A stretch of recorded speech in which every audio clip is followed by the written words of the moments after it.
Hi, Steve Lackmeyer here with another edition of OKC Central. Today we are visiting with two individuals who are very involved in the effort to improve Classen Boulevard between Sheridan Avenue and Northwest 23rd. First of all, let me welcome Shane Hampton. He is a fellow with the Institute for Quality Communities at the University of Oklahoma. And we also have Jonathan Dodson, who is coordinating citizen advocacy efforts for this effort called A Better Classen. Thanks for joining me. Thank you, Steve. Jonathan, this kind of started with you strolling along Classen Boulevard one day. Let's talk about that. Yeah, you wouldn't call it strolling. Usually it's a dead sprint across the 6 lanes in the median, and we raced across and made it. And as we made it, we ended up in an unnamed parking lot right across the street from our house. And we were promptly chastised by the security guard who said we were on private property and we needed to leave quickly. And so it was that incident with my wife and 4 kids that we realized we should probably try to do something to fix both access east-west across Classen and north-south. So that was on a Saturday when there was really no cars in that parking lot. There were definitely no cars in the parking lot. So. Talk about the conditions, either of you, along Classen as they exist right now. Well, I think whenever we started involving more people who live in the neighborhood and who use Classen every day or who walk or bike across Classen every day, we found that a lot of people were having the same experience as John and his family, that it was difficult and felt unsafe and uncomfortable to cross the street or to be on the street. And you had your first meeting, I believe, in January. Yes. Talk about the turnout for that, and also talk about Councilwoman Meg Salyer's involvement. She's been a huge fan of this from the very beginning. I met with her originally just to see if she would help and assist, and she called this a top priority for her and really helped get behind it, including helping the city help fund part of the project along with ULI. And so I kind of went into this thinking, man, if we could get 50 people who care about Classen to show up, we're going to have made a difference. And I think our first event had over 150 to 175 people show up to really hear kind of the history of Classen and what we were trying to do. And then there was a charrette process that was involved with that as well. So today the A Better Classen met and talk about some of the ideas that are being discussed as we move forward. So really what we wanted to focus on first was crossing Classen. So we're just sharing ideas for how to make the key crossings. We're hearing 18th Street is a place where a lot of people cross between neighborhoods and destinations like Classen School of Advanced Studies or the Plaza District and back to the other side to a place like Mesta Park. And there were just small interventions that could be made with small investments that could help make those crossings safer. Talk about the idea for doing temporary little islands and curb cutouts and better markings along that street.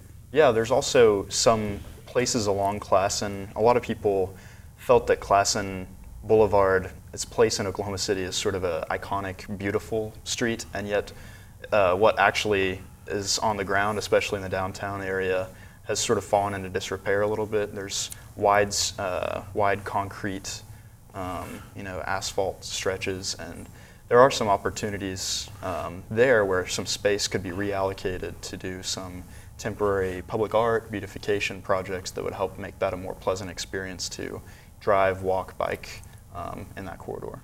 Jonathan, you're involved in several urban core developments. You're also keeping track and are familiar with what's going on in that area. What kind of growth are we about to see in that Classen corridor between Sheridan Avenue and Northwest 23rd? Well, I think when you're thinking about it from a development standpoint, there is development that occur despite return in a given time period. So it's just maybe it's a benevolent developer who really likes an area and they're not worried about cash flow or anything. They're going to go do it.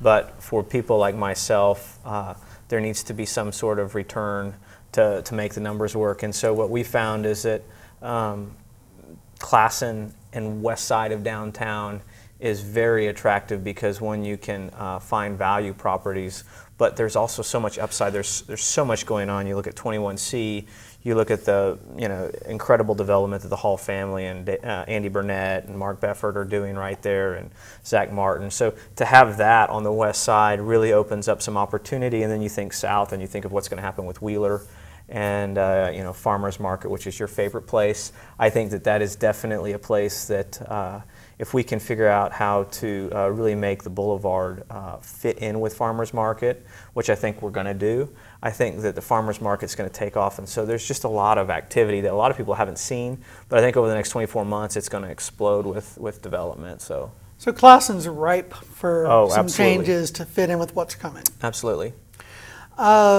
Shane, talk about some of the street features that appear to be from another era, like the two left turn lanes, the width and all that. Talk about how this was designed for a different time. Yeah, well, Classen has always evolved, and its function has always been transportation. Being constructed as the streetcar corridor, it's the reason a lot of the neighborhoods to the northwest of downtown were constructed. So evolved from the streetcar corridor into a freeway corridor as it was branded in the 1950s whenever it was rebuilt. At that time, Broadway Extension, I-40, none of these highways existed. And so that was really the critical automobile corridor into downtown. So today we see some leftover lane capacity, turn lanes that maybe aren't as utilized today. I think further traffic study would be needed to confirm that, but the kinds of traffic counts you see on Classen have certainly evolved, and the street's function has really evolved over time. What is the traffic count now along the stretch? There's some areas of this stretch south of 23rd that are as low as 10,000 vehicles per day, which would be somewhat similar to like Western Avenue in the sort of historic Western area. But then a little bit further north, close to 23rd, it goes up to about 25,000 vehicles per day. So it's a big variety of traffic counts. You're also looking at some variables in the future too, aren't you, in terms of public transit and in terms of the boulevard connection? Sure, yeah, Classen will become a direct access route to I-40 once the new boulevard is constructed. So it will sort of merge with Western Avenue, do a little curving maneuver to connect to Western and to the I-40 access at Western. So could be some changes in traffic volume to Classen in the next 5 or 10 years. And then Classen's also been continuously identified because of its history, I think, as an ideal corridor for public transit in the future as well. So those are some variables that sort of are weighing into long-term ideas about Classen that still need to be explored. Talk about long-term options ahead. Again, I think that there's a lot of stuff that still hasn't quite worked out. There's a lot of things still in play for Classen. So we really intended it to be a conversation starter to provide some things that we can do right now and work with the city and advocate on to improve the day-to-day experience of Classen, at least temporarily, and then sort of start a conversation about what people want to see in the future. But since we only looked at south of 23rd area on this particular study, Classen really needs to be considered as a whole. So this hopefully is the beginning of a continuous dialogue with neighbors in the city about how Classen should be in the future.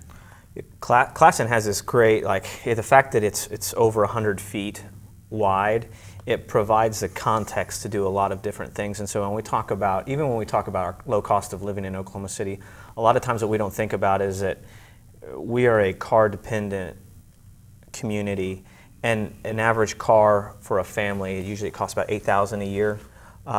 And so if you tack $8,000 on to the cost of living, it starts to change the dynamic, especially for a family. Maybe it's a single parent family, or it's someone like that who maybe only makes $30,000, $35,000 a year. And so to pay an extra $8,000 a year just to be able to get around really changes that variable of low cost of living. And so what we've hoped is that we can find a way to make a street that is already in place to have the width and capacity to do, whether it's bus rapid transit, to do potentially, there's talk of streetcar, bike lanes, those things can all fit there, but we've got to find street that we can start so that these families who are struggling to get from spot to spot actually have a place that they can move north and south and east and west.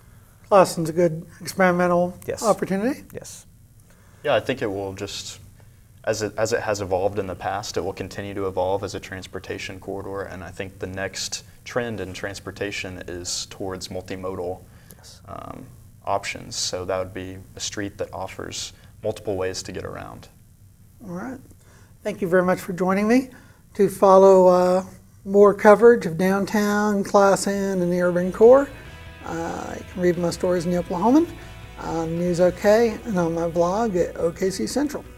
Thank you. Thanks, Steve. Thanks, Steve.